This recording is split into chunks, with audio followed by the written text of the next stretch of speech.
If anyone has stepped out, we'll just make sure, if you're part of their party, please let us know on any of the cases that we're going to have on public hearing. So welcome to the Zoning Appeals Board meeting for August 17th, 2023. I'm going to ask everybody to please silence your cell phones, put them on vibrate. Today, during our public hearing cases, we're going to be looking at the applications that have been filed before the board and the information that's been provided to the board in advance, such as maps, photographs, and site plans. We have a few preliminary announcements to make. There are 3 cases on our docket today that have been deferred to the next meeting. Those cases are 2023-78, 2023-89, and 2023-95. Let me read those captions.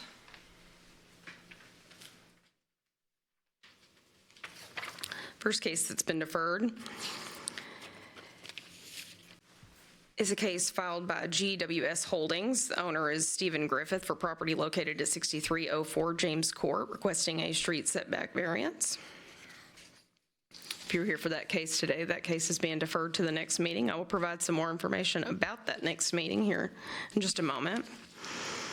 Another case that's been deferred has been filed by Roy Dale on behalf of Mark Meadows, the owner of property located at 411 Cowan Street, for a variance in requirements for a concrete batch plant. That case is being deferred to the next meeting. And finally, 2023-95 is a case filed by First Baptist Church trustees on behalf of First Baptist Church in Old Hickory at the Village, property located at 1105 Hadley Avenue, requesting a special exception to establish a new location. So all of these cases that are being deferred today, the next meeting, normally the Zoning Appeals Board meets twice a month. We usually meet on the first and third Thursday at 1 p.m. However, there is not a scheduled meeting for September 7th. So the 3 cases that I just announced that are being deferred are actually going to be deferred to the September 21st meeting. And also want to make sure that everyone's aware, for any of those cases, if you were here today anticipating that they were going to be heard, this is a special location for us because our regular location is currently being used for early voting. So when we return on September 21st, that meeting will not take place here. That meeting will take place at the Sunny West Conference Room, which is located at 700 2nd Avenue, President Ronald Reagan Way, in the Metro office complex on the ground floor. So please let us know if you have any questions about any of that information. And next we would like to offer some matters for adoption on consent if the board sees fit. We have 4 cases that we would like to recommend to the board for approval on consent. And of course, board members, please keep in mind that you have an opportunity, if any of the members prefer to go ahead and hear any of these cases, to let us know that. Otherwise, in lieu of hearing in these cases, we're asking that they be approved at this time. And those cases are case 2023-52, 2023-84, 2023-87, and 2023-91. I'm going to read the caption on all those cases, and then I'm going to check with everyone behind me. If you're here on any of these cases that I'm reading and you're asking to have the case heard because you oppose this request, then please make sure to let us know at that time prior to us asking for the board to make a motion to approve these cases. Case 2023-52 is a case filed by Klaus Time, appellant and owner of property located at 512 Berrywood Drive, requesting a variance from the side setback requirements in the RS-20 zoning district in order to expand an existing patio and enclosure. Case 2023-84 is a request filed by Lewis and Mary K. Jordan for property located at 5429 Hill Road Circle for a street setback variance in the RS-15 zoning district to construct a front porch addition. Case 2023-87 has been filed by Ascension St. Thomas for property located at 2000 Church Street, the corner of 21st Avenue, for their Midtown Hospital, requesting a variance from the street setbacks in the MUIA zoning district to establish a new monument sign for the new women's hospital that's been constructed there. Finally, case 2023-91 is a case filed by Brooke and Mason Garrett for property located at 426 Wanda Drive, requesting a variance in the street setback requirements in the RS10 zoning district to construct an addition of the existing home. So I'm going to turn around and ask anybody to raise your hand, please, if you're asking that the board hear that case because you oppose one of these cases, in which case I would like you to tell me which one that you're asking to be heard.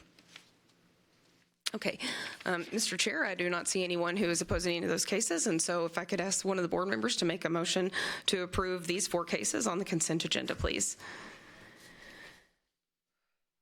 Great, there's a motion and a second to approve those on consent. All in favor?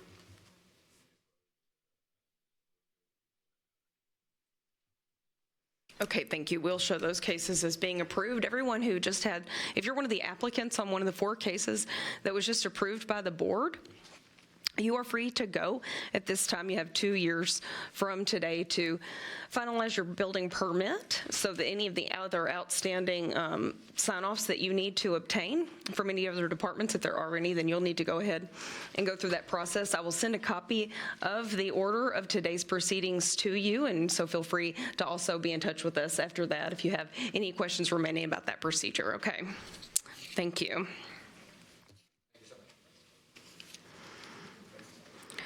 All right, there's just one other preliminary matter. It is a matter on today's docket. There was one case that was previously heard in public hearing on July 20th. This is case 2023-67. It was heard on public hearing at our last meeting on July 20th. It's a request to reduce the street setback from 74 feet to 70 feet for a home addition for property located at 8118 Cloverland Drive in the R20 zoning district. There's a pending motion to approve the request, and the votes that have been cast thus far are votes in favor: Mr. Bradford, Ms. Karpenick, and Mr. Lawless. Votes against: Mr. Cole and Ms. Davis. Mr. Pepper and Mr. Ransom, you all were not available at that last meeting, and so the materials have been made available to you. We wanted to ask you at this time if you had an opportunity to review those materials, and if so, whether you would like to cast a vote on this case. I've had a chance to review, yeah. Okay, thank you both. So, Mr. Pepper, what would your vote be? I vote to approve it. I vote in favor of the motion to approve the variance. Okay, Mr. Pepper votes aye. And then Mr. Ransom. I have one question. Since I wasn't here, is it possible to open back up, or do I just have to vote based on the previous case? I think that the board has an opportunity to make a motion to reopen the public hearing. Of course, we would want to incorporate all the statements that were made at the previous public hearing and also be sensitive of the fact that it wasn't re-noticed, and so there was no opposition at the last meeting, so we would be incorporating that testimony, and then if you had questions to the applicants at this time, and also defer to Metro Legal if they have any further comments on that question. Okay, that's helpful. None of my questions are necessarily substantive, so I know enough to cast a vote, so I would say I'm for it. Okay, so we'll show you instead. So we're not going to have a motion to reopen the public hearing, and at this time you're voting aye. So that means that the votes on this case are 5 votes in favor and 2 votes against, and that motion passes. So this case, the request for this variance is approved. So, all right, so you all are free to go. I will send you a copy of the order from today's proceedings, and you'll have 2 years to complete your building permit for this request, okay? Thank you. All right.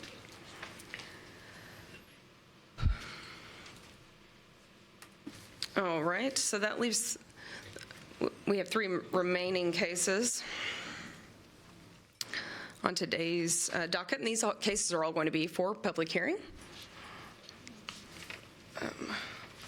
So we'll start with case 2023-50.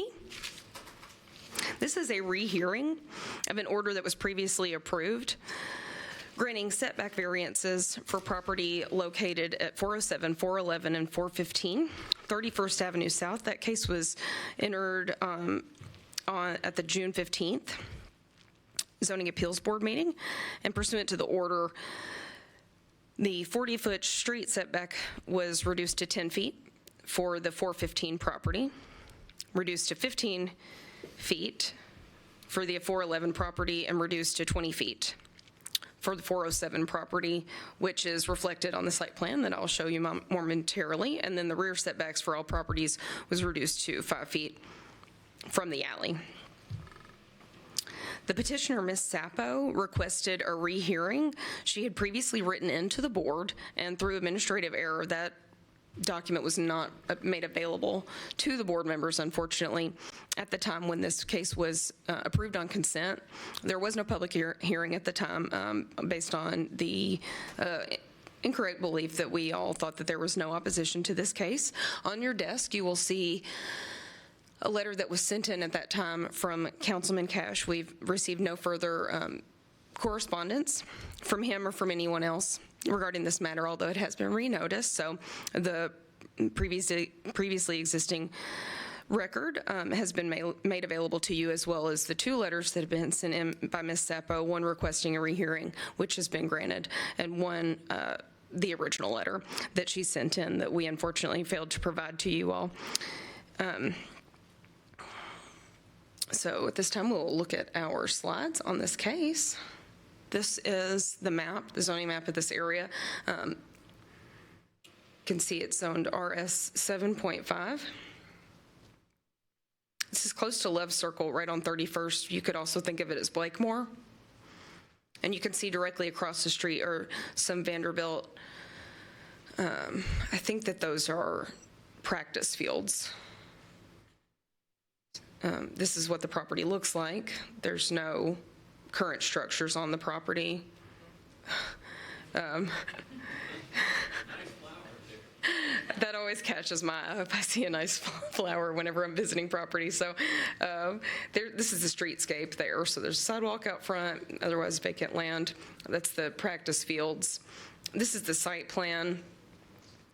Wanted to go ahead and include an illustration that the applicant had provided to you all in their application, and then this is a enlarged view of the site plan so you can potentially see it a little better. So this is what was granted at the time, and then I understand that Ms. Sapo is present today. Is that correct? I am. Okay, thank you. So in terms of procedure, what we will do, because even though this is a rehearing, it's still the applicant's burden to present their case in chief to you all. Then Ms. Sapo will have an opportunity. And is anyone else here wishing to speak in opposition to this request? We just wanted to make sure that anyone else would have information about what their time constraints are. So Ms. Sapo will have 10 minutes to respond to the application, and then any of that time can be reserved of the initial 10 minutes that the applicant has in order to rebut the testimony that's presented in opposition. So at this time, we would invite the applicant and their representatives to come forward and make this presentation.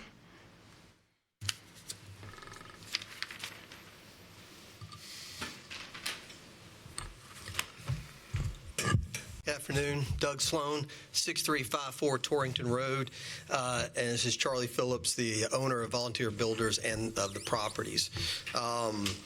As was pointed out by Ms. Waits, this was previously heard and approved on consent for a variance for the front setback and rear setback of these properties. As you can see from this diagram, it's a triangular shaped portion of the block between Natchez Trace and Wilmington. There's alleys that surround the property. One alley goes all the way back to 32nd. The other alley merges with the alley that goes all the way back to 32nd and comes back down to 31st. There are no other residential properties between West End Avenue and 21st Avenue that face 31st Avenue. Every other property that fronts that entire stretch between West End and 31st, or West End and 21st, are either commercial or multifamily properties. We have worked with the council member and with the community for over 2 years now to try and find the right use for these properties. We initially brought in a proposed consolidation plat that had townhomes on it. That was rejected by the community. We brought in a smaller number. That was rejected by the community. And so finally, we settled on what they're zoned for, single-family homes. We worked with the councilman throughout the last 2 years. You have a letter of support from the council member. So these lots are unique. There are other single-family properties along 31st, but they face the side roads. They face Wilmington, or they face the other side streets that come off 31st. These do not. So they're not only unique in their shape, but they're also unique to this entire area.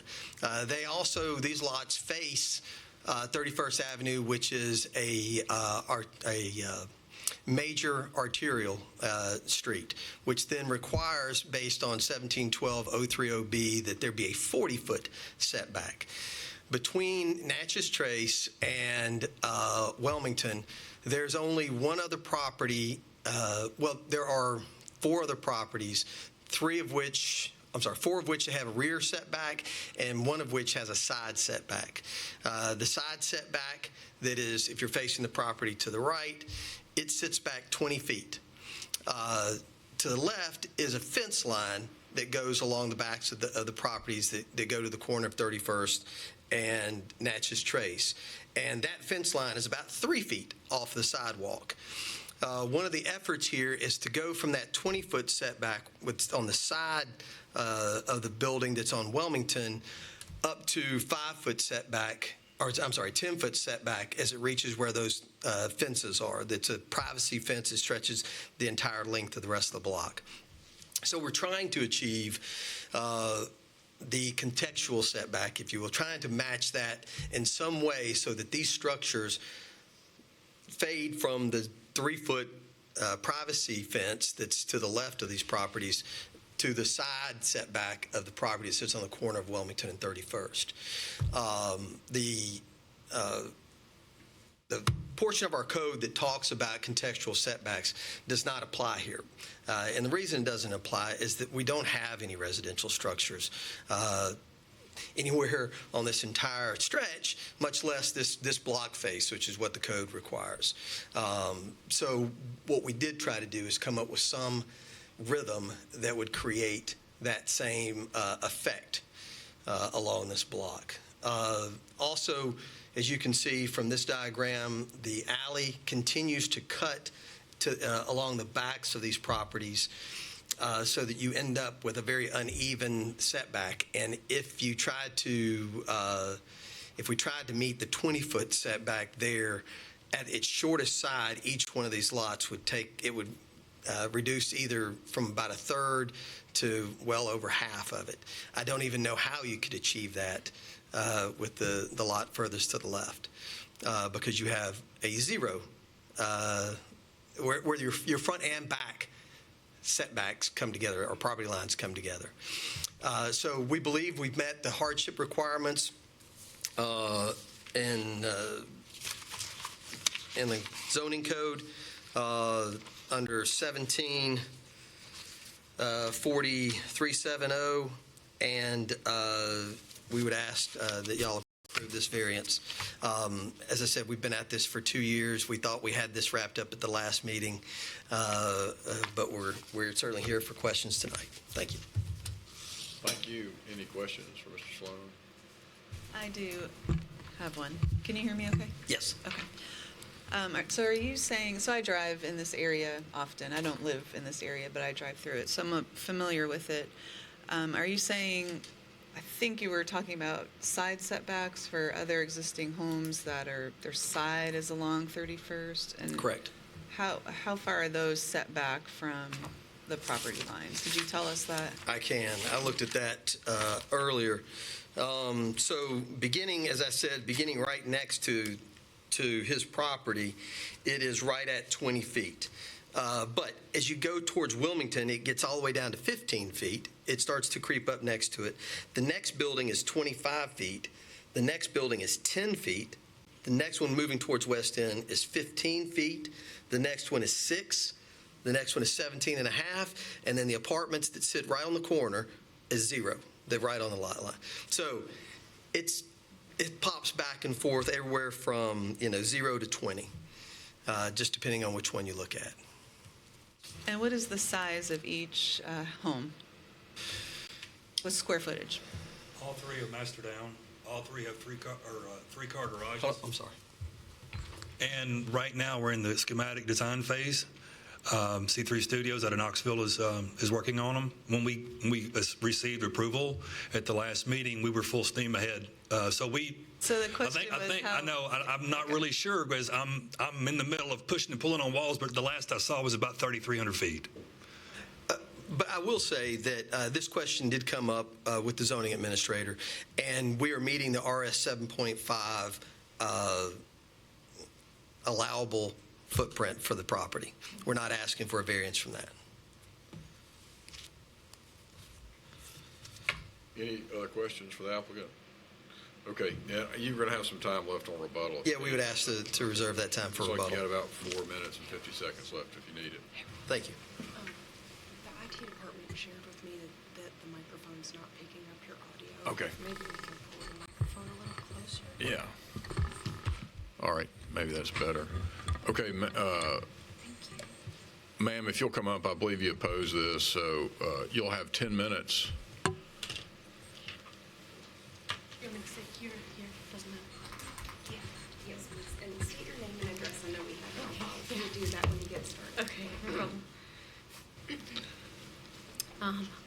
Can you hear me? Yes, if you'll give us your name and your address, please, ma'am. My name is Charlotte Sapo, and I'm 409 32nd Avenue South. Okay, thank you. Yep, no problem. So I'm opposing this. Originally, the applicant, it said that it wanted variance from the street in the front and the rear and the lot coverage requirements. So this is new news to me that the lot coverage is okay. But in one of my letters, I basically said that these 3 lots should be really considered separately, because especially the middle one and the right one are the same lot sizes and relative shapes. So like if you take even the shortest one, let's see, sorry, it's, if you take like that middle one, it's 166 feet according to the parcel viewer, and then the other one is 120 feet, which is not uncommon. So like on, I believe it's Wellington, is like 130 feet by 40 feet are 2 of the lots. So those are pretty standard. So they've actually got quite a bit more on the right one, the really long one, and in the middle one, they have sufficient acreage to meet zoning codes.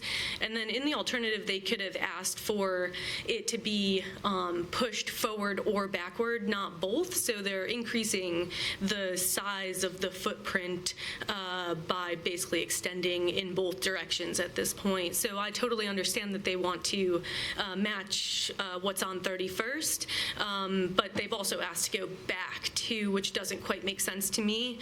So it doesn't feel like they've met those hardship requirements. I'd also like to say that although they're on 31st, they also, that alley there in the top going diagonally, that's the end of the historic overlay. So you've got historic homes all in this area. I'm not in the overlay, and I did a renovation, and I've tried to keep it as historic looking as possible. So that's just the context. So yeah. And do you have any questions for me? Sorry, I'm a little I believe nervous. Ms. Carpenter does. Yeah. Yeah, can you remind us, how far do you live from these? I live just up, so that's 407, 411, and 415, I believe, and I'm 409, so you could just picture I'm up, kind of in the middle of these. Okay. So I work at Vanderbilt, and this is one of my main routes. And your opposition, is it about the setbacks? Is it about the size? What is? So personally, I'd like to see more than just the rendering, because that's what we were provided in the community meetings. And so I've attended the community meetings that I was invited to, and The issue with those community meetings was that we were told that the alley would get larger no matter what they built. And then my council member, Tom Cash, did reach out and confirmed with, I think it was the state, that they would not get larger if they did 3 single-family homes. And then that's ultimately what they've decided to go with, is 3 single-family homes. So you're looking for a wider alley? No, I'm not looking for a wider alley. I'm just looking for them to not increase in both directions. I just don't see the hardship for 2 of them, at least. The more triangular one, sure, that one's definitely harder to build on, but I think that they shouldn't have an issue with 2 out of the 3, so I think they should have submitted separately, and I think it's maybe telling that they submitted them together because it makes it look harder to build. So you would like to see more of a front setback on the 2? That's right. I'd more like them regular. to follow building requirements because it feels like they've created the hardship themselves based on their design. These are not like unusual lots. The 2 that look longer, the more triangular one, sure. Any more questions? Okay, Ms. Sappo, thank you very much. Sure. We'll hear from the applicant again. And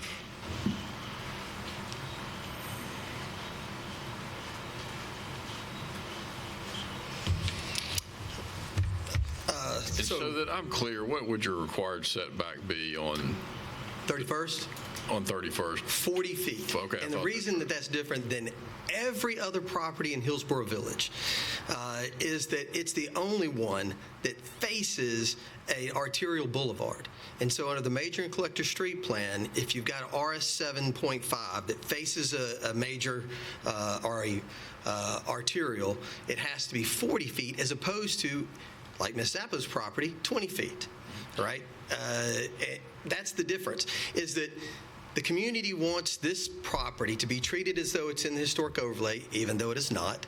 They don't want it to be treated like every other property on 31st Avenue. They want to treat it as though it's in the middle of Hillsborough Village, which it is not. And then they want to hold it to the standards of an arterial boulevard that's unlike any other property in the area and have it set back at 40 feet. That makes this, at least 2 of them, fairly unbuildable. And I get your point very well. I think that, and I think 3,300 square feet is a reasonable size dwelling, in my opinion. And that impresses me. If you were coming in and saying these are 6,000 square feet, then I'd be thinking, well, maybe you do have some room to push them. I guess what commitment can we get that they're going to be in that 3,300 square feet area? Because I do think that we don't have a real plan. We've got kind of a site plan here, but. So it's, and I apologize for interrupting. No, go ahead. We put together plans that the planning department reviewed that was for an SP for these properties to lower the massing. It increased the number of units, but it lowered the massing. We hung up flags to show what the height could be under base zone that it is today, as opposed to what we were proposing. We went through all of that over the last 2 years, and all of that was rejected by the community. And so now we're simply asking to proceed. We have the lot area coverage requirements of the zoning code, which we will have to adhere to, and that we're not asking for a variance from. And so our variance that we're requesting is really about how, the unique shape of these lots, the uniqueness of these lots to every other lot in the area, and a variance from what the base code, zoning code would allow. As I said, we're also trying to achieve the contextual setback language. When you read the contextual setback language in the metro ordinances, the idea is to get some consistency, to produce a rhythm of structures about how they either pull or push back and forth from the right-of-way. And we've tried to achieve that. As I said, the 4 lots that go towards Natchez Trace, and actually it's more, isn't it? 1, 2, 3, 4, 5, 6 lots. If we had a street view of that, you would see that there is a rather tall wooden fence that runs the entire length of that is just about 3 feet and in violation of the code, from the sidewalk. But they've been there. I grew up on Natchez Trace. That fence line has been there for 30 years. And so it's about matching from that up to the one that faces Wilmington. That was kind of the goal as we sat there and we looked at how do we get this so it's a buildable footprint, but it's consistent with some of the goals that are laid out in the zoning code. And we think that we've produced that with the requested setbacks. The alleyway, there was some confusion. NDOT came to us when we first talked with them about developing this property, and they're the ones that told us that the alleyway would have to be widened if we developed these three. And maybe they misunderstood our request initially, but they said if you develop all three of these, then you're going to have to widen the alley. Later, we found out that they said, no, if you leave it just as single-family residence and you develop them individually, then you won't have to widen the alley. And so the alleyway now is going to remain as it is. And that actually is what our neighbors across the alley want, because their fence lines are also in the right-of-way, actually in the alley right-of-way. And they were concerned about the city making them remove their fences from the alley. And I appreciate that. That all makes sense. Is there any way to commit to any square footage now, or is that something you just can't commit to? Because I think they're uniquely shaped lots. Again, my concern is just that, they're uniquely shaped, but how much can you build there? And if these are going to end up being 6,000 square feet homes, especially because you got a pretty big section that's taken up by, it looks to me like a swimming pool. I'm just trying to figure out what are we going to end up with built there? Is it going to be 3,000 square feet, or is it going to be 6,000 square feet? And I'd ask your legal counsel if we can even do that, but I haven't talked to my client about that before. We initially were talking about asking for a lot area, a buildable lot area variance, and then we decided, you know what, no, we'll build what we're entitled to under our base zone that we have today, and backed away from that. And you're okay on the lot. The lot size is not an issue. I get that. I'm just trying to, the opposition's concern is that you just don't have enough of a setback on the front, and I'm not concerned with it. You can build what you can build. I get that. I'm just trying to figure out how much room do you have to work with based on the size of the house, how much room might you have to work with the front setback? You're concerned with it being too small? Wait. Come on up here, Charlie.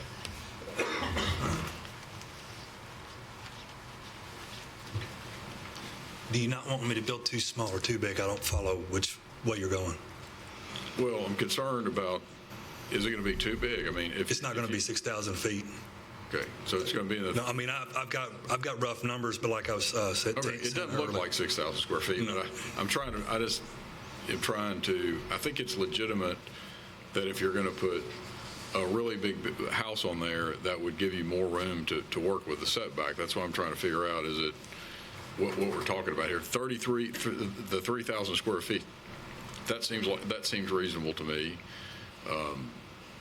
And so what you're telling me is it's not going to be it's going to be in the neighborhood of 3,500 square feet. Is that fair to say? Yep. Yes, sir. It's not been any smaller than 3,000 or 2,800. We've gone from master up to master down, and that's affected our footprint, and that's affected. So the master down lends itself more to that 3,200 square foot number on the main house. Okay, I appreciate that. Thank you. I have a couple questions. I think it depends on, obviously, you're talking about plan 1, 2, or 3. Obviously, they're different sizes. The rough footprint of plan 2, for example, is I'm getting like 45 by 50. It's pretty big. Thank you. Couple questions, and I don't know if this zoning or you know the answer to this. The Marble Avenue, is that deemed a street or an alley? On Metro's parcel viewer, it lists it as an alley, and it's got an alley number to it. And the houses next to it also look like it's an alley? Yes. So all of the houses, yes, all of the houses that face 32nd that operates as an alley to them.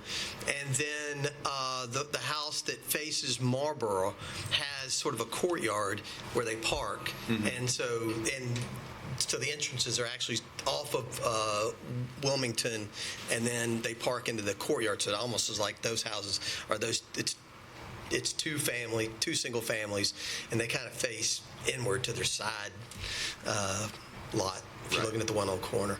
So yes, it is all the way from 32nd to 31st. That section that's labeled, I think on our drawings, as Marlboro, is an alley and performs like an alley. Okay, thank you. I have a couple of just setback questions. I understand the ask for the front, but just for clarification standards, off what is deemed an alley here, you're asking for a 5-foot setback. Under this zoning, what is the setback normally, 10 or 15? 20. 20. And then on that, what the street that's deemed an alley but called Marlboro, that would be, it's tough to know whether it's a street That'd be a or side alley. setback, That's a and side it's setback. 5. So that's already 5. Yeah. Unless it's deemed an alley, and then it would be 20. No, I'm sorry. So for RS 7.5, your side setbacks are 5 feet. Right. And for RS 7.5, your rear setbacks are 20 feet. And your front setbacks, because on the major and collector street plan, it is an arterial boulevard, it's 40. Right. And See. I get the hardship for the front setback. I'm struggling to understand the hardship for the rear setback off the alley, and then I'm just trying to find clarification on whether Marlboro Avenue is a street or an alley, because that changed the setback from 5 or 20. So if you measured it, and the zoning administrator can correct me if I'm wrong in this interpretation, each one of those is going to get measured 20 feet from the narrowest point on the rear. So it's not really 20. It's 20 at one point, but at every other point, Exactly, it it's increases. much deeper. Right, I understand. And Which might take you from a 3-car to a 2-car garage. Or right. something like that, right? And even the one where the lot is the deepest, I think our setback's more like 10 feet there than 5. Right. On the footprint or the plans that we have drawn up right now.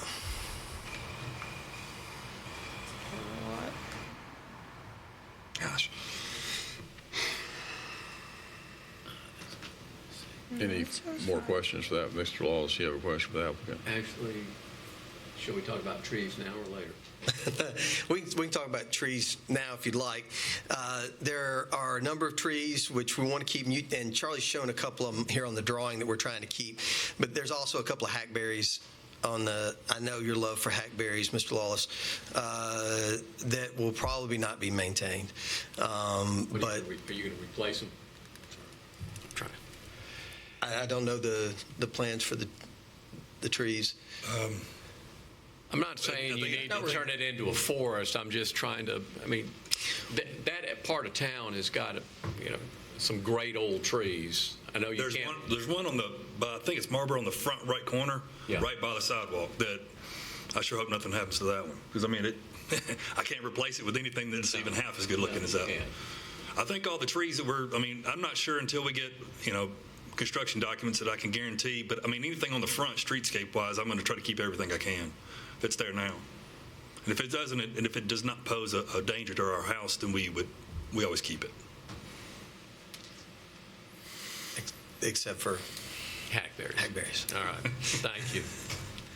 I have one last question, and you may or may not know the answer to this. If you're on 31st facing your properties, what's the setback of the associated duplex to the right that faces 31st? So it would be 20 feet from Wilmington because that's a local, and then the side setback would be 5, but the structure as it sits there at the corner of Wilmington and 31st is 15 at the corner, and then increases to, it's really 19 and a half at the alley and 31st.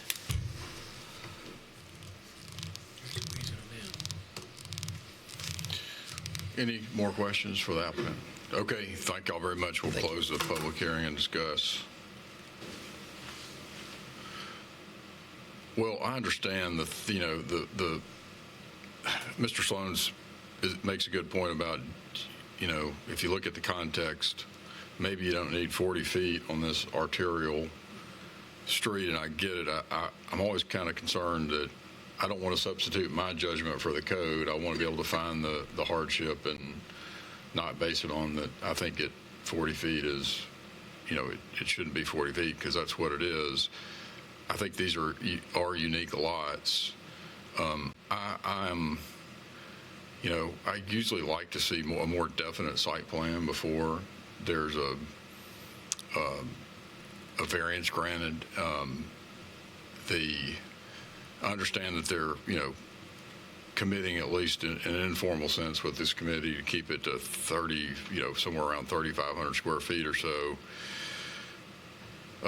But I mean, I think we probably could, and that might be the way to do it. Yeah, Not to exceed, but not to be less than.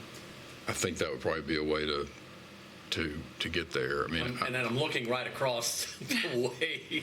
So, I mean, the wording in 1740-270, as you probably know, right, that in granting a variance, you can impose conditions, restrictions, or time limits considered necessary to protect surrounding properties and better carry out the general intent of this title. okay, thank you, appreciate that. Yeah, I mean, because to me, the hardship really depends on what can you build there. I mean, if you could build, there are unique size lots, but it still depends on, could you build a reasonable house, but have more of a front setback, and that's what. But I take them at their word that they're going to, keep it to 3,500 or so square feet. So, at any rate.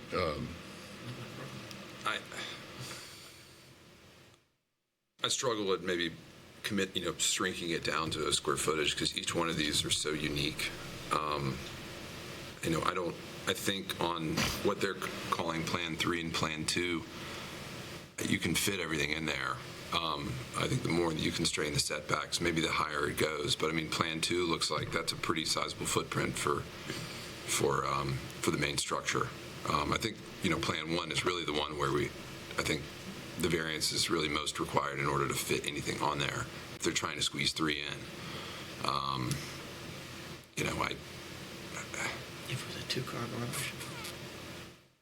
Yeah, Plan 1, I don't have any issue. I mean, Plan 1 to me is the easiest of the. I think Plan 2 and 3, you can, I don't know if I'd be for the 5-foot setback in the back in that corner where the garage clips, and I think we have to pull it back from the 40-foot setback. I don't know if all the way to go to 15, but I still think, we could shrink the footprint, still kind of marry what their zoning requirement is and still allow them to build a house that would fit in the neighborhood. But like you said, without having the additional data, seeing sizing and other stuff, it's hard to make a determination. I mean, we could ask them to come back with a more definite site plan. I know if Ms. Davis were here, she would say, that's her, she will not approve anything without a site plan. And Could we open it up to ask how long it would take for a final? sure, yeah, I think we can. Could you? And they may not be able to give it to us, but at least we can ask. That was for 2 years, so.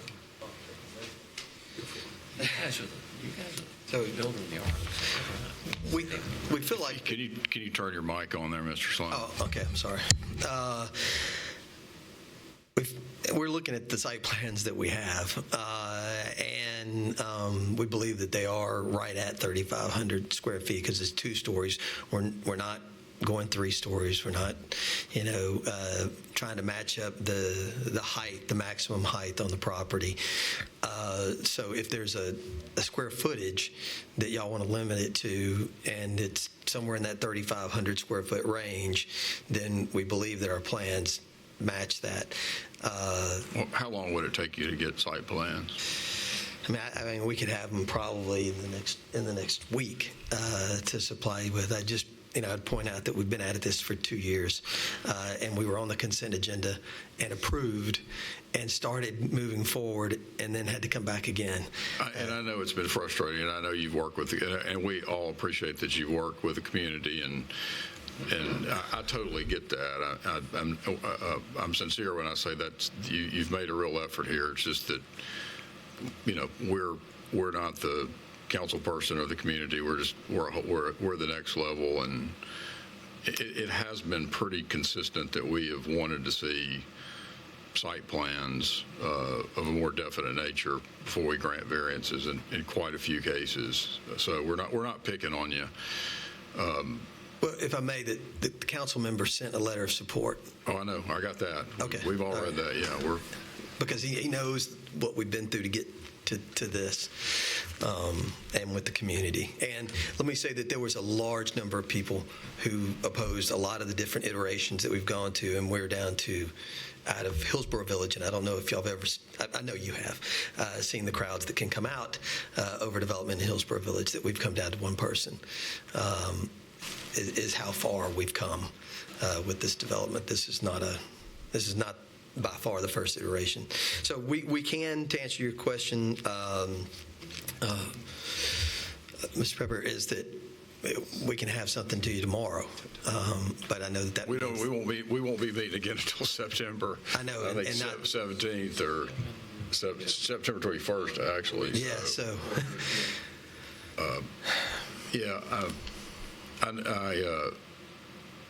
I understand you've talked with a lot of people. We're just the last stop, though. We're our own independent body, and we're the last stop. And I appreciate Councilman Cash's opinion, and we always pay attention to everybody, including council people.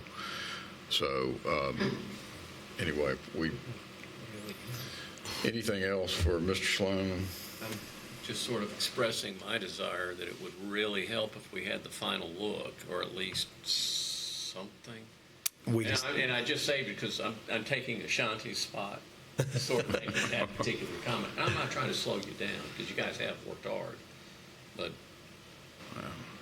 it would help. Okay, we can have something to you. That's schematic design right here. Yeah, we have them already. We just didn't think that was necessary because we weren't looking for lot coverage or anything else. We thought it was just setbacks, but we have them available. Okay. Well, that'll make it easier. I think Ms. Carpenter may have a question for you, too. When you said site plan, do you mean a construction document version of this rendering? Well, that's a good question. Not being the architect would. It's something more. What I call a site plan is something more definite than that. That has what I refer to as construction drawings that show the square footage and the. Okay. Are you looking for the floor plan of each unit as well? I think that usually that's included. A grading plan was. I think so. Yeah. So what I think that maybe, if given the concerns that I've heard from the board, is it really you want elevations with massing. How tall is the roof line going to be? How large is the building? How large is the structure in relationship to the other buildings in the area? And so that's really elevations and massing plan, so that we can tell you how tall is it to the eave? How tall is the top of the roof line? Perfect. That's how exactly wide is the building, right? Right. So we can produce those for you right now. His proof. Yeah, I think that if you put something else in the record right now, that we can't. It has to be put in the record before the meeting. So. Can I ask a question? And I only raise this from an administrator point of view. The issue before you is setbacks. There are no requirements or regulations that govern bulk of structures in this thing. So I'm uncomfortable with this board. I'm telling our legal counsel sitting here that of this board asking, I want to see elevation drawings when we're talking setbacks, because that's not. There's no correlation between those two things. Setbacks are a footprint situation. So a site plan drawn by a civil engineer makes total sense, or even by an architect. But to require elevation drawings, to me, I'm uncomfortable with our staff ever asking that on just a setback issue, because it's really a top-down view rather than. I mean, again, I'm wanting 3 stories and the code only allows 2. Okay, sure. Or if I've got there's a limitation to the size of the residence and I want to build one larger, then I think elevations are clearly called for there. But so what do you consider a site plan? Would that site plan would be this is to me a conceptual drawing, but a site plan would be done, it's the civil sheet, it's the C1 page of a That would show the actual footprint in footprint, dimensions. yeah, the dimensions Okay. of the lot. And that's fine with me, yeah. And you might have a table on there that says, hey, so many square feet of living area. That's what I'm talking about. Okay. Is I get the elevations. I didn't think through that.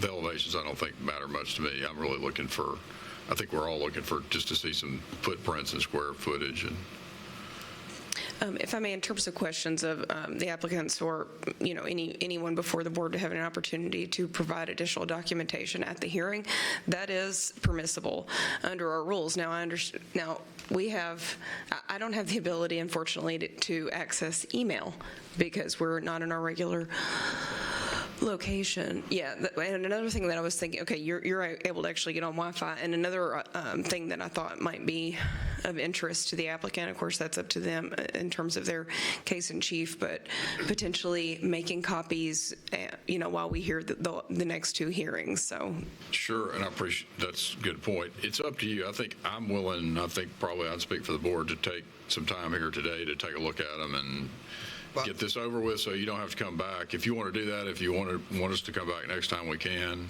I greatly appreciate that opportunity. We can absolutely get them to Mr. Hargis here in like 30 seconds. But if y'all want to kick us to the heel of the agenda and allow us to do that, and y'all are willing to review those here today, we would greatly appreciate that. Yeah, I don't think that's a problem at all. So, yeah, if you could email them, what we'll do is just put a pause on this and move it to. So we'll reopen. Well, we only have 3 cases, so you're the first, so you won't be long, and then we can take a look at them at a break. So. Okay, thank you, and apologize to the other 2 cases. Yeah, no problem.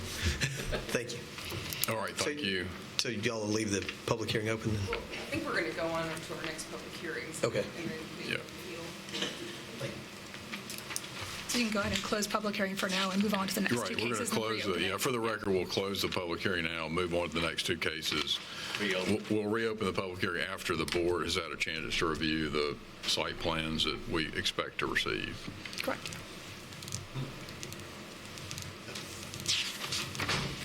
All right, so if everyone's ready, we'll move on to our next case.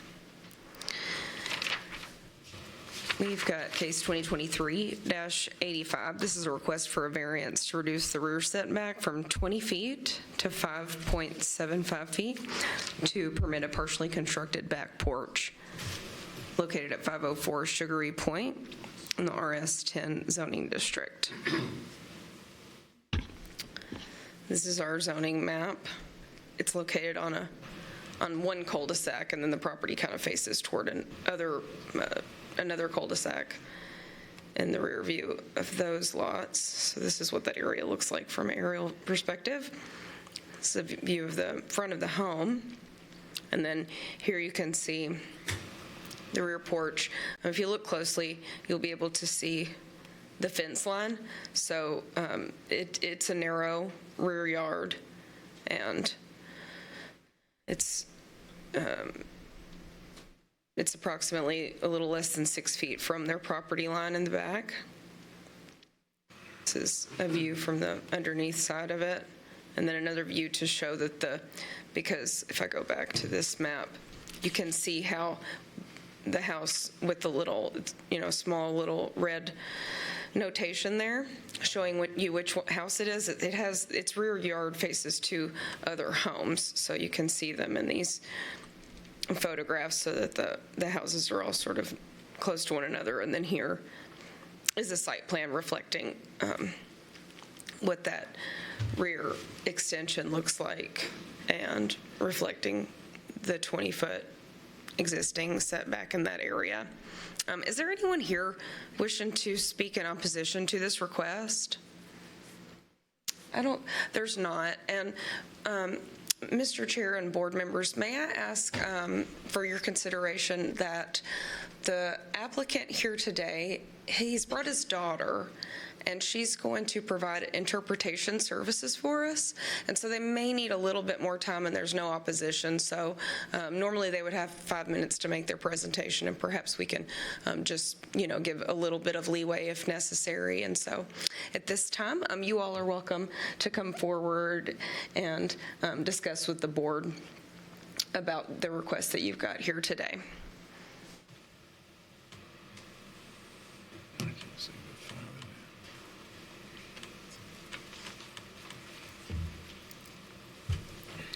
Good afternoon.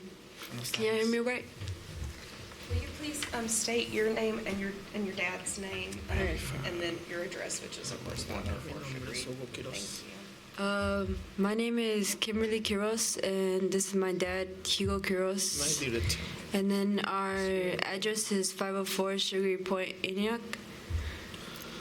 And then his motive for the reason why he constructed the porch in the backyard was that he needed a bit more privacy with his family. And then we also have a little dog, which would be a better option for him. And then we wanted to make it a little bit more bigger was because we used to have a little small porch, but when the person that wanted to build the porch for us, he recommended to us that it would be a better idea to make it a little bit more bigger because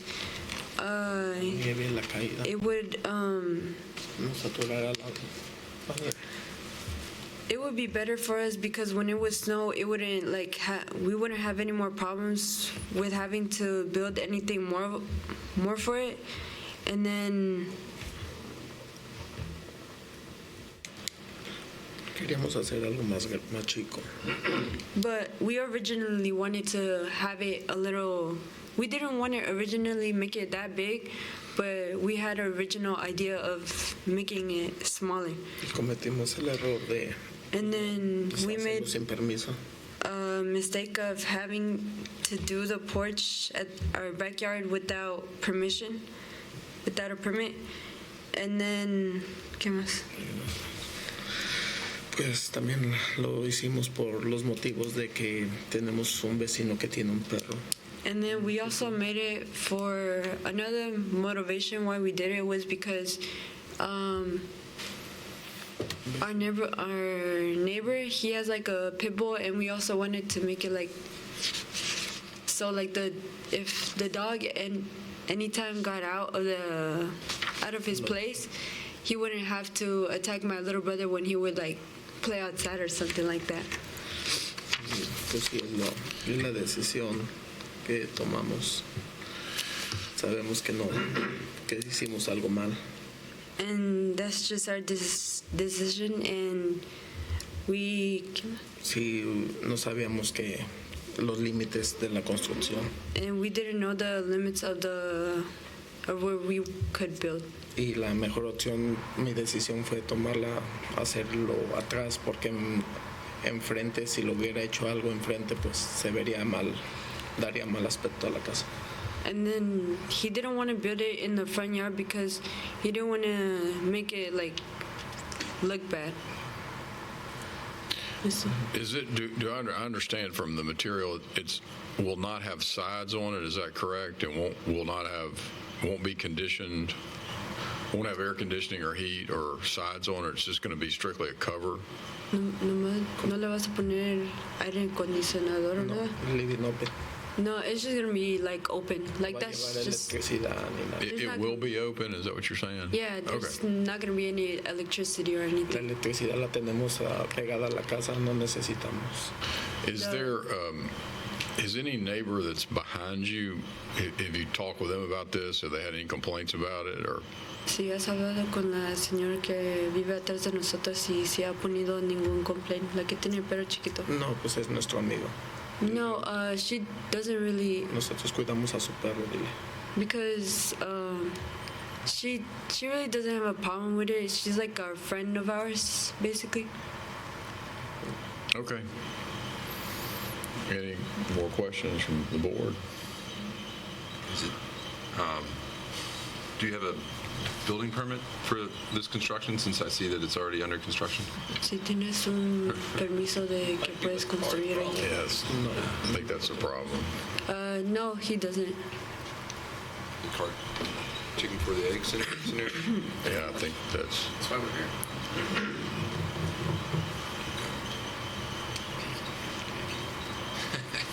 question for you? You have a question? Will it have a screen? Will it be screened in, like, No lo vamos No a screen? poner screen. O todo va a estar abierto. No, it's just all of it is gonna be open, yeah. Que el perro pueda salir. So the dog can just like be like free there. Okay, dog's gonna be out there, and he's probably gonna have, he's gonna have something to keep the dog in, right? Yeah. May I ask? Sure, yeah. So there's going to be some type of bordering around it to keep the dog in, right? I just want to make sure it's not, you know what I'm trying to say, where, Yeah. okay. So there'll be a border around it, it just won't have screening and it won't be a room. Yeah. Okay. Keep somebody from filming this out. Did I answer? Okay, any further questions? Okay, thank you very much. We're going to close the public hearing and discuss. There is no opposition, is that correct? Is anybody here in opposition to this case? Okay, we're going to, thank you very much. We'll close the public hearing and discuss. So they get to go to Joey's building. Thank you. Thank you. So here's Davidson in there. well, it's an odd-shaped lot, certainly. Yeah. There's really no more buildable space. I know. Yeah, I think a hardship exists. I don't have a problem with them if they're not going to put If they're not going to sides make on a it. room or anything like that. Yeah, I have no problem with it. I mean, one of the points of building that is probably to screen it somewhat. So I don't really have a problem with the screen. I understand they're not putting any sides on it, and they're not going to put, air conditioning, heating unit there and close It's a place it. to sit out in the spring and fall. Or not get snow on. I mean, someone could fill it in the future, but the way that it looks under construction, at least midway, it doesn't look like they're gonna. Yeah. It would. I don't think they would be able to build it in the future, I mean, legally. Nope. Yeah, that's what So someone could, but it wouldn't be legal to do so. they might end up finding themselves right back here. Yeah, yeah. I don't have Environmental court, that's even worse. Well, I'll make a motion then that we approve it. Based on the fact that it's an odd-shaped lot with a really There's no other. odd front and constraining front property line. Unless you want to second it. No, go Okay, I'll second it. So there's a motion and a second. Any further discussion? Okay, being none, all in favor, say aye. Any opposed? Okay, that passes 4-0.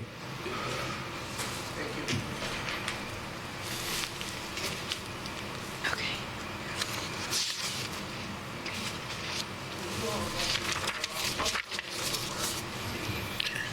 Would y'all want to try to knock this last one out and then come back to the one we put on hold? And Yeah. fine with me. We might as well. Keep going. Okay, so I think we're going to go to the next case and go ahead and try to get it done. That way we can get those folks out of here, and then we can move back to the 31st Avenue case. All right, case 2023-88. This is a request for a variance from the maximum height for a detached accessory structure for property located at 1718 Warfield Drive in the RS10 zoning district.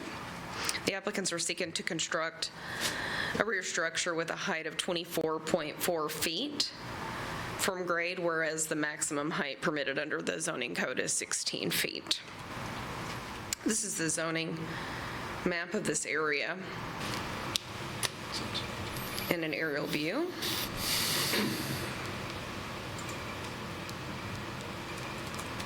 This is a closer in view so that you can see some of the neighboring parcels. For instance, there is a parcel 2 houses down that has a rear structure that is also within the permitted height constraints. This is a front view of the home.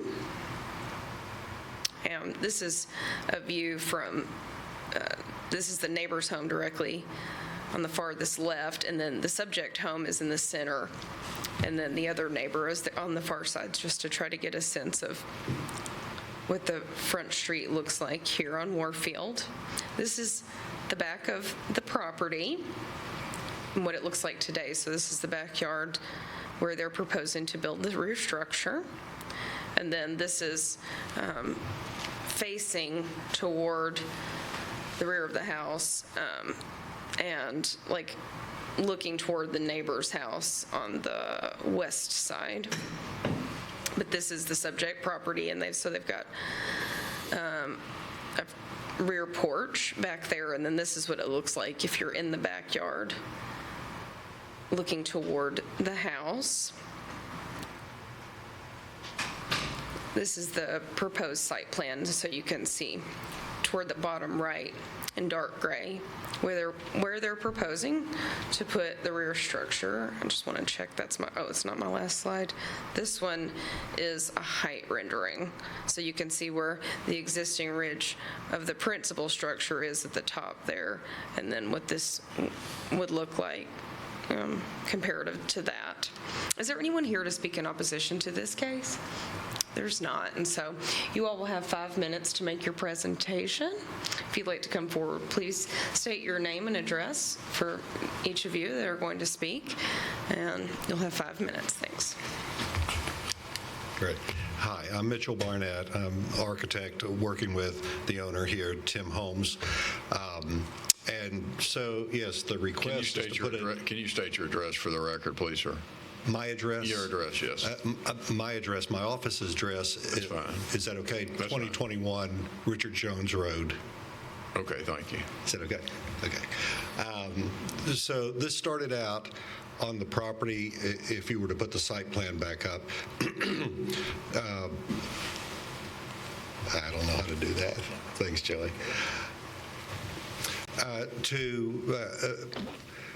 Satisfy some needs. First of all, this house, which you can see the width of the house, it has no legitimate garage. There's a side view that we submitted in the application that shows that back in 1939, when this house was built, somebody anticipated a garage. It's no more than a tall crawl space of that house. So the desire was to build a garage and provide for a wood shop in that garage, an amateur wood shop, and then have some storage above. We tried to attach this to the house. As you can see, the house is only literally 2 rooms wide. It's a family room on the one side and then a bedroom on the other side. So attaching a structure which would have allowed us to be whatever height we needed at that point, would have been okay. Unfortunately, there's no, and I think I showed it on one site plan in my submittal, where we actually did a set of plans showing an attachment. Unfortunately, the attached structure prohibited any access to the backyard. It was just impossible to get that. You can see on the contours of this, the drainage of this, what I'll call surface drainage, coming down the property goes into, if I were facing from Warfield Drive, the right-hand side.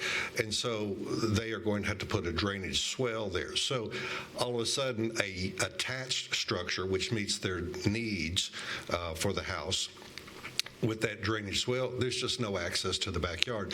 So that's why we're putting the detached structure, which meets the requirements of the ordinance, except for height. Because it's a garage with a workshop, we're proposing a 10-foot height inside that garage workshop, and then the structure is another 15 inches.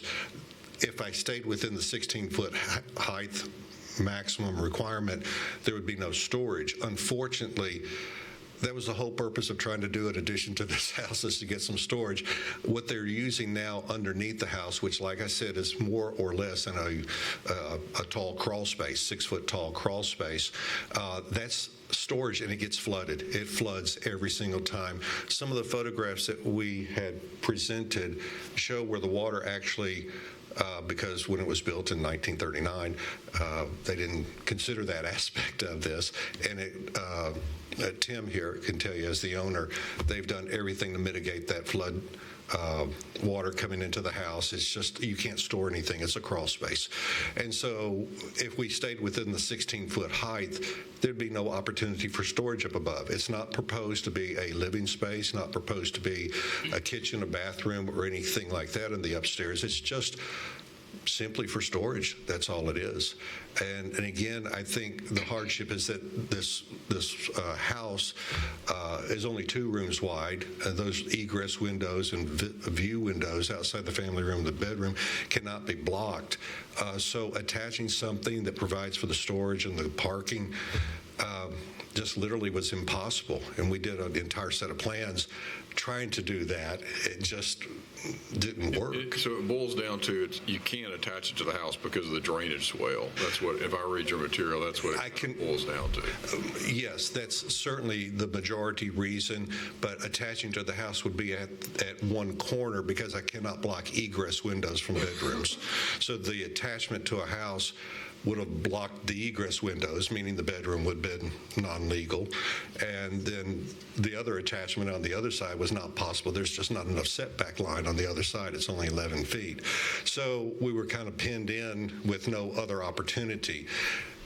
And of course, we met footprint requirements here. We're less than 750 square feet in footprint, but then that would not have given any opportunity for the storage above, which was the other reason we were trying to attach. So one thing, just the property just didn't cooperate with us on this. Questions? Okay, well, thank you very much. Nobody has any questions, so we'll close the public hearing and discuss.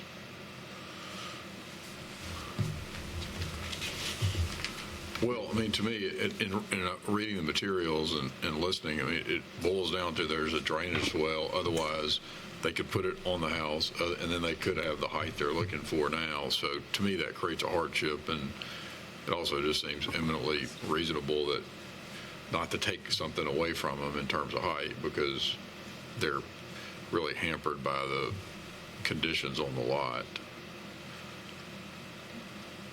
Well, okay, well. Yeah, it would be nice to have more elevations of the structure. There's dormers and a handful of other things up there. Well, I mean, haven't they pretty much given us elevation with the fact that it's 24 feet and? It's not in the, it's in the packet. I was looking, I thought I saw that already. I've got elevations in mine, looks like on A111 on the side. Okay, because I remember seeing this earlier.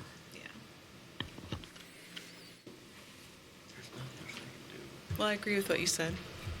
Okay, well, I appreciate that.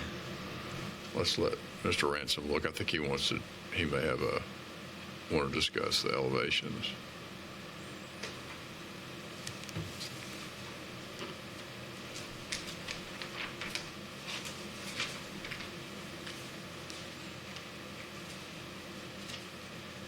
Yeah, I mean, the bonus room up there is, it's the 4-foot knee walls, goes to 9 feet and 22 feet wide. I mean, but it does fall down on the back, so it is kind of secondary to the main structure. I'm on the fence.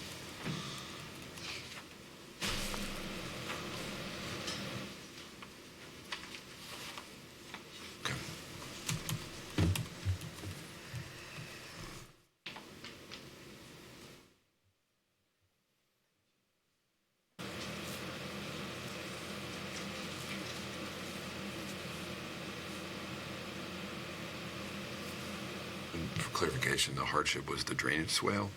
That's got to be the only one there is. Yeah. I mean, it is, that's almost The drainage swell's in the 5-foot side setback. Right. It's almost a 10-foot difference between what's allowable and it's not like 2 feet, It's pretty considerable. I mean, I think the grade of the lot helps because it brings it down. But I mean, it's just shown as a half bath back there. Got these hard copies that show. They didn't have anybody opposed, right? Nobody opposed. I don't think there's any opposition to that. No, there's not. If you want to ask a question, we can reopen the public hearing, Mr. Ransom. That might help. Yeah, sorry, not to belabor the point, I do have a couple questions. Sorry, Sure. So if you can come back up, we've got a couple, Mr. Ransom's got a couple questions for you. We'll reopen the public hearing. Sorry, I'm still getting used to Ross's pace. Yeah, I appreciate all this information. It's very helpful. My general question is, this is almost 10 feet taller than what's allowed.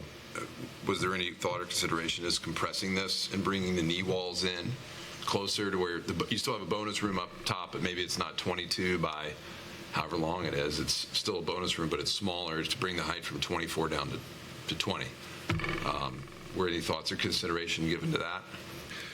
Or architecturally would look too compressed? Yeah, I certainly hate to point to the architectural aesthetics, but I was trying to match the character of the house. No, I understand. And stay with the character of the neighborhood. I'm a builder, so that's my thought was it could be compressed and then look squatty.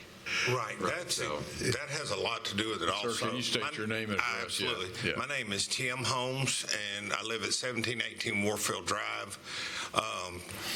My wife Ginger and I, we've been there since '99. It's a family home. We're not going anywhere, and we definitely want to keep the character of the neighborhood. Like, that's part of, if we go with a 16-foot roof home, part of it is, with any size, it's so small, and this will look just like the house was built in 1939. That's part of it. But now our water problem is coming in our basement is a lot. And that's part of those old houses too. We understand that. Right. Thank you. That was really my only question. Thank you. Okay. Thank you. All right, we'll close public hearing and discuss. I'm gonna let them talk. I'm listening now. They're smarter at this type of stuff than I ever hoped to be. Well, just get smarter. We just stare at it all the time. Yeah, I was going to say it's not unreasonable to want some storage, and they're prohibited from putting it in the basement because of the flooding issue. So it's not a very large house, unusually large house, and they stated they tried to add on to it, but it prevented egress from bedrooms. So there wasn't really a good way to add on to it. Right. Elizabeth, could we possibly see the street view again? Would you? Yeah, if you'll give me, no problem. If you'll give me 1 second, I'll get that pulled up. I'm going to the doctor. Hope you get feeling better. Oh, I'll wait to make sure. Not good when you don't know what's wrong with it. You're not there yet. Will be.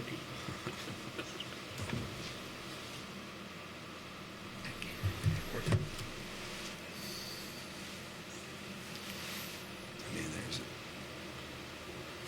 what is worth a giant house next to it. While we're waiting, I'll also say they had a lot of letters in support, and usually neighbors, when they don't want something, they do not, they speak out against it. And so this seems to be contextual with what the neighborhood already has, and the neighbors seem to support it. Don't worry about it. Right. Elizabeth, don't worry about it. I'm pulling it through SharePoint right now, so it's a little. Yes, that helps. Thank you. Yeah, I didn't see any opposition in writing There to it. wasn't. There was a lot It of, matches. It fits. and a lot of it looks like a lot of the letters are on that street. And we've heard from people on this street before in opposition to different builds. This street name's very familiar because we've heard people from Warfield before. And there's plenty of letters in support, so.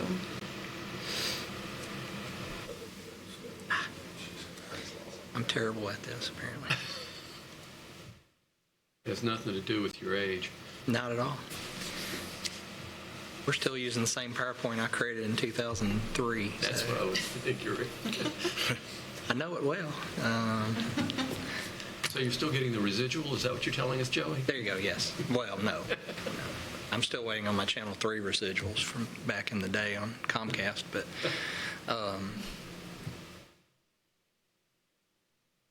I'll have to do it manually here, but. Hey, Ross, unrelated. Are we taking a break after this briefly? There we go. Thank you. Hey, Ross. You taking a break after this one? Yeah, absolutely. Okay. Yeah. Good. Makes sense. I'm good. Or have you seen what you need Yeah, to see? Okay. yeah, All right, this is actually what I wanted. Okay. And it was perfect. All right, well, do we have any type of motion or? I'll make a motion to approve the request based on the hardship of the drainage, existing drainage on the lot. Second. Okay, there's a motion and a second. Any further discussion? Okay, being none, all in favor, say aye. Aye, so it passes 4-0, so. Thank you very much. Good luck with it. Mr. Chairman, if you don't mind, if we could just take just a 5-minute recess. Yeah, and I we're can. going to take a 5-minute recess. Thank you.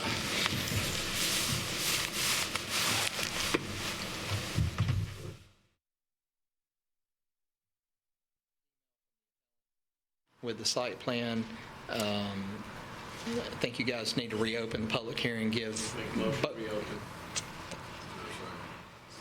Thank you. There's a second. Public hearing is reopened. We'll give the appellant just a brief, let the appellant go, let opposition go, let them have a brief rebuttal, and then. Sure. Okay. With that, I'll turn it over to the appellants at this time. Again, thank you very much for taking the time to review the new material. And as you can see, this represents exactly what we were showing in a more cartoon form, in all fairness, for the first exhibit that was included with the application. As was pointed out by the opponent during the break, when we talked with her, our first lot that's right on the alley that goes the length of the property, that one already is set back 20 feet from the alley. So we're really looking for the rear variance for the other two lots. I know that there was, from Mr. Pepper, there were some questions about massing. And what we would be certainly willing to agree to is to limit the number of stories. Most of the homes here, most of the older homes that exist in this neighborhood are 2 stories, not 3 stories. And even though in RS 7.5 you can do 3 stories and 45 feet, we're perfectly okay limiting that so that it is more contextual to 2 stories. We would ask, having looked at the plans vary a little bit, but they're a little over 3,500 square feet, and we would ask if we could have that limitation of total square feet at 38, just so that we've got, I know that at least one of you is a builder. And so your plans have a certain number of square feet, but sometimes they'll vary just a little bit. And so we would appreciate that as giving us a little wiggle room from the plans that we have drawn that exist between 3,500 and 3,600 right now. But we feel like all of that keeps it more contextual with what else is in the neighborhood. And provides, as we said with our opponent, it does provide some privacy area. That's what those courtyards are, at least for 2 of the units. I think when I did a CMA, it was 3,700 on the median. Was it 37? But it's hard to do it because it's so much older houses. But yeah, it was 3,700 at 1.7 million. Comparative market analysis. Apparently on the market analysis that Mr. Phillips did, the average is 3,700 in this neighborhood. Any questions? Again, I appreciate you providing this additional information. For what I would call the middle lot, I've noticed there's a covered porch that's encroaching over the front setback. Are you also asking, is there something that's in front, asking for a variance for that as well? No, it shouldn't be. If it is, and we're just in the middle of design phase, it will not. These houses are designed to fit the setbacks that we've requested. Okay. I don't know can covered porches encroach? I know some covered can. No, sir. Uncovered terraces well, can. Covered can if cantilevered and not extending more than 6 feet. Right. One text change I'm proposing in the new council is to eliminate that. Since we allow cantilevered, why not allow vertical supports? Just like the board does, just with the condition you can enclose it. Right. I mean, I'm a huge advocate for front porches, so I'd be open to making an adjustment. I just worry it's so close to that. It's got good views out of the front too. I mean, at night it's nice because you're looking on the fields there. They got all those magnolias they planted there. Yeah, and the sidewalk network's good throughout this whole neighborhood and along 31st all the way to West End. I mean, I appreciate what you guys are trying to accomplish, trying to squeeze it all in, and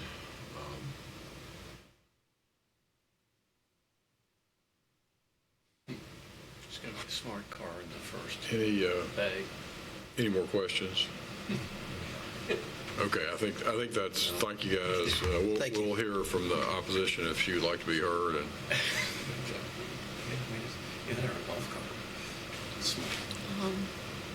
Do I just start right now? Is your microphone on? If you can make sure it is. Okay, thank you. So I spoke with the applicants, and I think that it's nice to see that they've come up with a plan and that they don't even need the rear setback for the lot, to me, that's most obvious meeting the requirements. The middle lot, I still think doesn't need the rear setback, but I understand they want a courtyard and want more privacy, but I think that limiting it to two stories up and then also limiting to the square footage, I think that is a nice move forward. And I appreciate them approaching me. Mm-hmm. Yeah, all right, well, thank you, ma'am. Any questions from the, yeah, you may have a question here.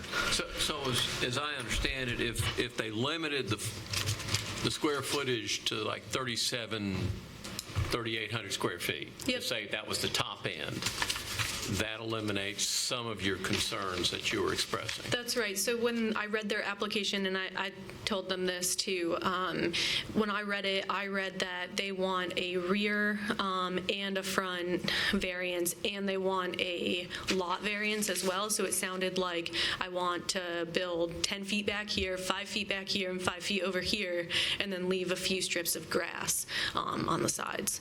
And I think that now seeing the plans, You feel a little more confident in what? well, seeing the renderings, the abstract, it seemed unknown what they were going to build, and it just seemed unreasonable. Okay. But now it's getting a little bit more flesh to that. Yeah, I think, so I don't think they need the rear setbacks for the other two, because those feel like lots that are found in the neighborhood as is. But since they're limiting in other ways, I think they've come to a reasonable drawing, yeah.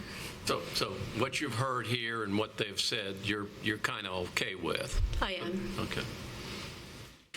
Thank you, ma'am. Appreciate you being here. Thank you, ma'am. Oh, sure. Thank you. Thank you for hearing me again also. Sorry about the confusion about the letter. And Okay, we'll close the public hearing and discuss. Except for yours. I think the lots are very unique with the shape of the lot. So it is a bit different than other lots in the area. So I was willing to support the variance requests. Yeah, I am too. My concerns from the beginning, I wanted to, if it was going to be had in my mind, if it's going to be a 5,000 or 6,000 foot structure, then maybe they don't need all these setbacks, but, and they're willing to limit it to their plans, and I'm fine with giving them 3,800. 3,800. Yeah, I'm fine with the 3,800 square feet, so if somebody wants to turn that into a motion. 3,800 heated and cooled, just to be specified. That helps me too, so. That's heated and cool space. Yeah. No higher than 2 stories. Two stories, 3,800. So while this is on our mind, unless anyone else had anything. Okay. So I'll make a motion to approve the variance request based on the hardship of the odd-shaped lots with the conditions that the square footage be kept to 3,800 square feet of conditioned space or less, and limit the height to 2 stories. Okay, is there a second? All right, there's a motion and a second. Any further discussion? Being none, let's vote. All in favor, aye. Okay, that passes 4-0. Thank you for your patience with us and giving us the extra plan. Thank you, Mr. Chairman. That's all we have for today. The board is adjourned. Make a motion. Motion to adjourn. Second? Unanimous, yes. All in favor, all right, we're adjourned. Thanks, Leo. I'm not in favor.